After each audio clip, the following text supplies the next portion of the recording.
ஆண்டவராகிய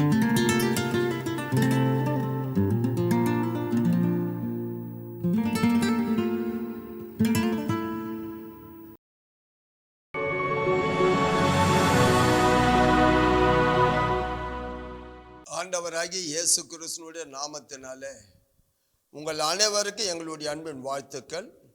தினம் ஒரு வாக்குத்தத்த நிகழ்ச்சி மூலமாய் காலையில் இந்த அதிகாலையில் உங்களை சந்திப்பது எங்களுக்கு மிகவும் மகிழ்ச்சியாக இருக்கிறது. ஒவ்வொரு நாளும் தேவ ஆவியானவர் நம்மோடு பேசி கொண்டே இருக்கிறார். இந்த வேளையில் எபிரேயர் புத்தகம் 10வது அதிகாரம் 35வது வசனம் வாசிக்க கேட்கலாமா? ஆகையால் மிகுந்த பலனுக்கேதுவான உங்கள் தைரியத்தை விட்டுவிடாதிருங்கள். மிகுந்த பலனுக்கேதுவான உங்கள் தைரியத்தை விட்டுவிடாதிருங்கள். இதை கேட்டுக்கொண்டிருக்கிற என் அன்பு சகோதரனே, உங்கள் வாழ்க்கையில ஏதோ ஒரு காரியத்திற்காக தோய்ந்து போயிருக்கிறோம், பயந்து போயிருக்கிறோம், தளர்ந்து போயிருக்கிறோம்.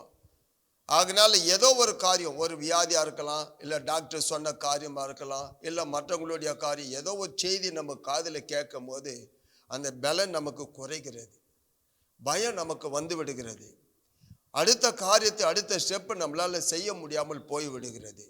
அதனால தான் ஆண்டவர் சொல்லாரு, உங்கள் பலனுக்கு ஏதுவான தைரியத்தை விட்டு விடாது இருங்கள். அதனால இங்கே எபேசியர் புத்தகத்தில் நீங்கள் 3வது அதிகாரத்தில் 12வது வசனம் வாசிக்கலாமா? அவரை பற்றும் விசுவாசத்தால் அவருக்குள் நமக்கு தைரியம் திட நம்பிக்கையோடு தேவனிடத்தில் சேரும் ஸ்லாக்கியமும் உண்டாயிருக்கிறது. அவருக்குள்ளே, ஆண்டவராகி இயேசு கிறிஸ்துக்குள்ளே தேவனுடைய பிள்ளை நமக்கு தைரியம் இருக்கிறது. ஏன்னா இன்னைக்கு நிறைய குடும்பங்களை நான் நிறைய காரியங்களை பார்க்கிறேன்.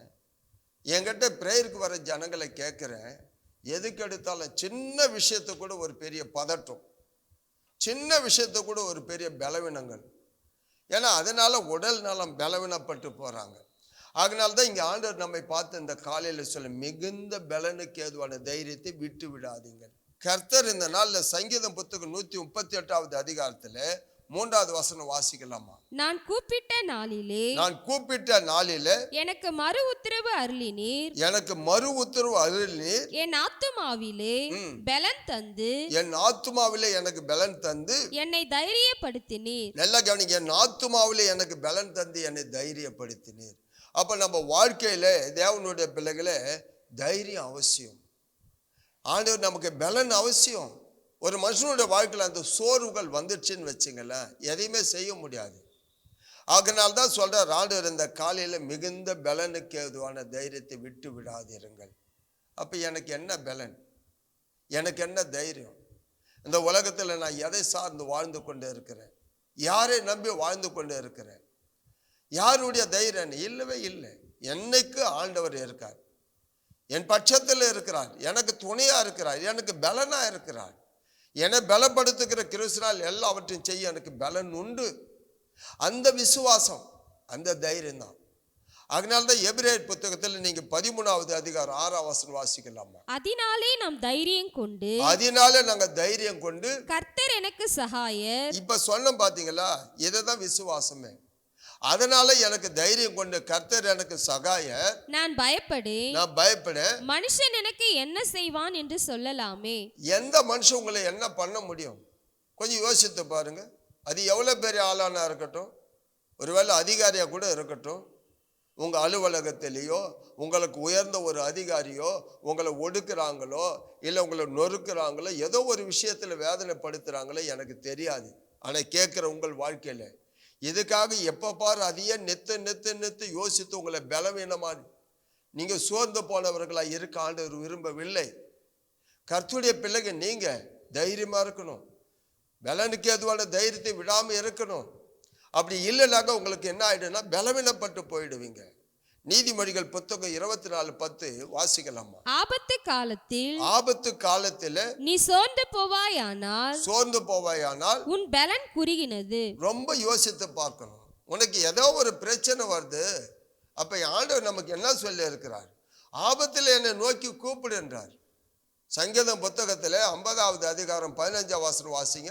ஆபத்து காலத்திலே என்னை நோக்கி கூப்பிடு, நான் உன்னை விடுவிப்பேன், நீ என்னை மகிமைப்படுத்துவாய். இதான் ரகசியமே. அதான் உனக்கு ஆபத்து வராதுன்னு சொல்ல, பிரச்சனை வராதுன்னு சொல்ல, உனக்கு ஏதோ ஒரு வேதனை இருக்கு, ஆனாலும் அந்த நேரத்தில் ஆண்டவரை நோக்கி கூப்பிடு. உக்காந்துட்டு யோசிக்காதீங்க, கவலைப்படாதீங்க, பலன் குறுகி போகும்.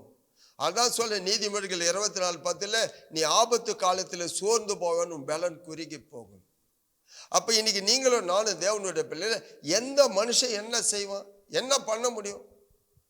உங்கள் பிள்ளை ஆண்டவர் பிள்ளைங்க நாம, அவங்க நமக்கு விரோதமாக எழும்புறாங்க, நல்லா தெரியுது. ஆனால் ஒன்று மட்டும், உன்னுடைய வாழ்க்கையில் நாம ஆண்டவரே நான் உங்களை சார்ந்து இருக்கிறேன், உங்களை நம்பி இருக்கிறேன், ஆனால் என்னை இவ்வளோ பேர் சூழ்ந்து இருக்கிறாங்க, எனக்கு விரோதமாக கூட்டம் கூடுறாங்க, என்னை எப்படியாகலும் ஒடுக்கணும்னு நினைக்கிறாங்க. கவலைப்படாத, ஒன்றும் பண்ண முடியாது. அந்த நேரத்தில் தேவனை மட்டும் நோக்கி கூப்பிட்டு பார், ஆண்டவர் உனக்கு இறங்கி வருவார், அவர் உனக்கு சகாயம் பண்ணுவார்.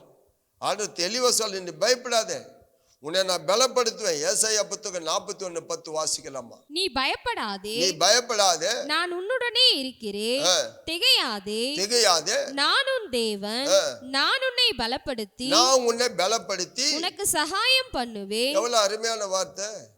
நான் உன்னை பலப்படுத்தி உனக்கு சகாயம் பண்ணுவேன். ஏன் பயப்படுற? உன் பலனை ஏன் குறைச்சிக்கிற?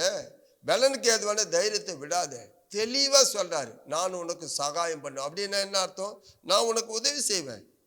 ஆகினால என் தேவனுடைய பிள்ளைகளே, இந்த காலை வேளையில் ஏதோ ஒரு காரியத்துக்காக நம்ம சோர்ந்து போயிருக்கலாம், ஆனால் ஏதோ ஒரு காரியத்துக்காக நீங்கள் கவலையோடு இருக்கலாம். ஆண்டவர் இன்னைக்கு சொல்ல, உன் பலனுக்கு ஏதுவான தைரியத்தை விடாதே என்று வாக்கு கொடுக்கிறார்.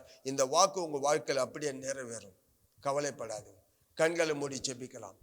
மகா இரக்கமும் கிருபை நிறைந்தவரே, நேற்றும் இன்றும் என்றுமே மாறாமல் இருக்கிறவரே, ஆண்டவராகி இயேசு கிறிஸ்துவினுடைய நாமத்தினாலே அப்பா, இதை கேட்டு என் பிள்ளைகளுக்கு நீங்க தான்பா தைரியத்தை கொடுக்கணும், நீங்க தான்பா பலத்தை கொடுக்கணும், நீங்க தான்பா பிள்ளைகளுக்கு விசுவாசத்தை கொடுக்கணும். இவங்க சோர்ந்து போகக்கூடாது ஆண்டவரே, சோர்ந்து போய் ஆண்டவரை வேதனையோடு இருக்கக்கூடாது. ஆண்டவரை சரீர பலவீனப்பட்டு விடுவாங்களே, ஆண்டவரை இந்த பிள்ளைகளை பலப்படுத்துகிற கிறிஸ்து நீங்க தானப்பா. அதனால இதை கேட்ட அத்தனை பேர் இருதயத்தில் ஒரு புது பலன் வரட்டும், ஒரு விசுவாசம் வரட்டும், தைரியம் வரட்டும், உங்க நாமம் மகிமைப்படட்டும். மீட்பர் ரட்சகர் இயேசு கிறிஸ்து நாமத்தில் ஜெபிக்கிறோம் நல்ல ஆண்டவரே, ஆமென்.